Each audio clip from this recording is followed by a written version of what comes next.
To really understand cell respiration, you need to first understand the structures of the mitochondria.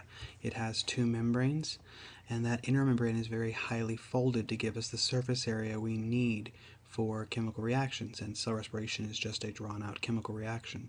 It has its own DNA and ribosomes because it used to be its own organism, but now it is an endosymbiont. It's a symbiotic organism inside of your cells, and without it, you wouldn't survive. The ultimate goal of cell respiration is to convert the chemical energy in food to chemical energy stored in ATP. ATP is then released for various metabolic processes, active transport, protein synthesis, muscle contraction.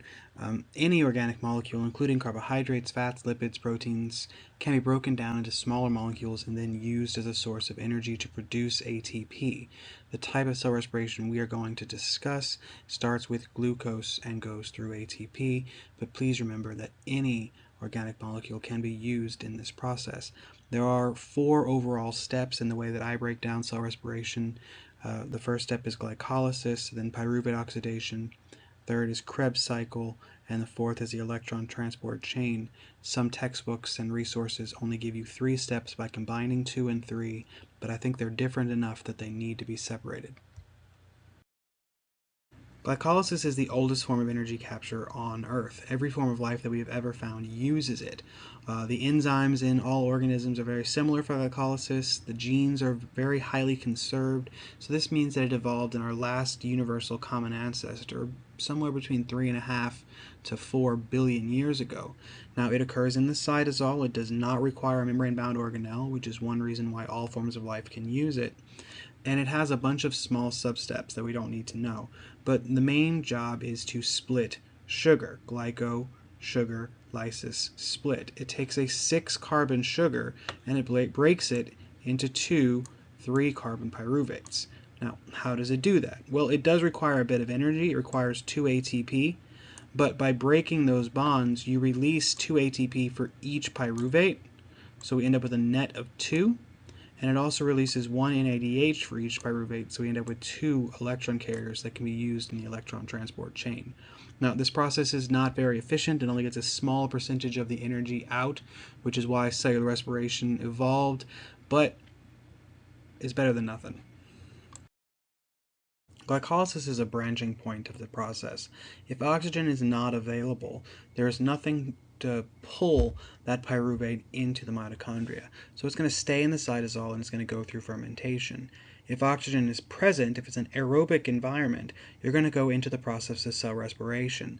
That does mean that the pyruvate will then have to be actively transported into the mitochondria. It's too big to be passively transported, but it's a very small amount of energy. Transport proteins on the inner membrane bring the pyruvate into the mitochondria, so that pyruvic acid is going to be broken down. So pyruvate oxidation has 3 steps, but its end result is to take a 3-carbon sugar and turn it into a 2-carbon sugar that's bound to a coenzyme A. This process will release a little bit of energy in the form of NADH, and, well, I went from 3 carbons to 2 carbons. Where'd the carbon go? I release a CO2 gas, so I lose 1 carbon. Now, the whole point of this process is to create a molecule that can enter Krebs, and acetyl-CoA can do that, whereas pyruvate cannot. Once the acetyl-CoA has been made by pyruvate oxidation, it can now move on to the Krebs cycle. Now, the Krebs cycle's real name is the Citric Acid Cycle. Don't let you confuse you. The Krebs cycle is named after its discoverer. Now, it has 8 reaction steps, and it looks really complicated, but it's actually fairly straightforward. Now, you take your acetyl-CoA, you combine it with a 4-carbon compound, and then you make a new 6-carbon compound. Okay, now follow the carbons. 1 carbon is split off, 1 carbon is split off. So my initial 2 carbons are now gone. What's the point? Well, the point is to make a little bit of ATP and to make NADHs. Now that ATP is made through substrate level phosphorylation, as was the ATP produced in glycolysis. And that will be different in a few minutes when we talk about the electron transport chain. The NADHs and the FADH2s are the main goal of the citric acid cycle. The ATP is nice, it's useful, but the electron carriers are essential for the electron transport chain. The electron transport chain is a series of chemical reactions in which energy is transferred to form a large number of ATP molecules. What's pulling it through this process is oxygen. This is why oxygen is essential to cell respiration, because it gives an extremely large pull on these protons and electrons because of its high electronegativity. Now, is it the most electronegative element? No, fluorine is. But as we evolved in an oxygen environment, we adapted for oxygen to do this job. Now, if you were to breathe in fluorine, it would kill you. Now, the point of the electron transport chain is to build a proton gradient in the cristae out here. That is going to power the chemiosmosis process in the enzyme called ATP synthase. The enzyme ATP synthase uses the energy created by the proton gradient, that electrical charge that it builds, to power phosphorylation. Now, because it requires oxygen to do so, this process is different than the phosphorylation used in glycolysis and Krebs. It's called oxidative phosphorylation, and it's much more efficient. So from one glucose, I can get somewhere between 32 and 34 ATP in the process of chemiosmosis. Once NADH and FADH2 have done their jobs, I need to get the NAD plus and FAD plus 2 back. The protons that split off power ATP synthase, but I still have these hydrogens that are attached because that's how I carry electrons. So another molecule must be there to accept hydrogen, and so oxygen is going to solve this for us. By combining the hydrogens with the oxygens, I produce water, and that gives me back our NAD plus and our FAD plus 2. But what if I don't have oxygen? So if I don't have oxygen, well, I still need to do glycolysis because I still need a little bit of energy, which we can see down here happening on both of the examples that we're going to discuss. ATP is produced by glycolysis to produce pyruvate.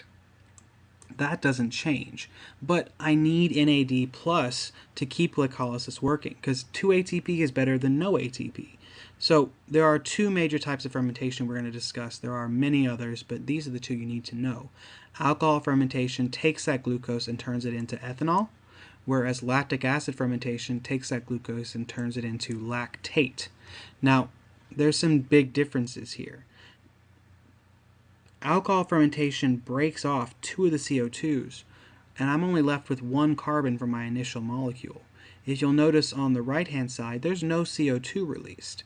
So alcohol fermentation is not reversible. You take glucose, you turn it into ethanol, and eventually that amount of ethanol will kill you.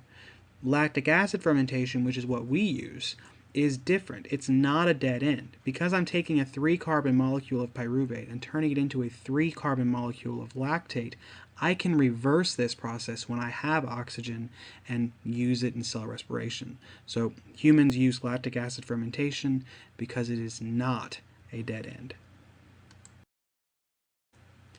So this is an overall view of the processes we've just talked about.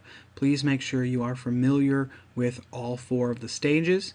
Please make sure you are familiar that the ATP produced in glycolysis and citric acid cycles are made through substrate level phosphorylation. The ATP produced in the electron transport chain is made through oxidative phosphorylation, and you should be familiar with the basic formula of cell respiration with glucose as shown below.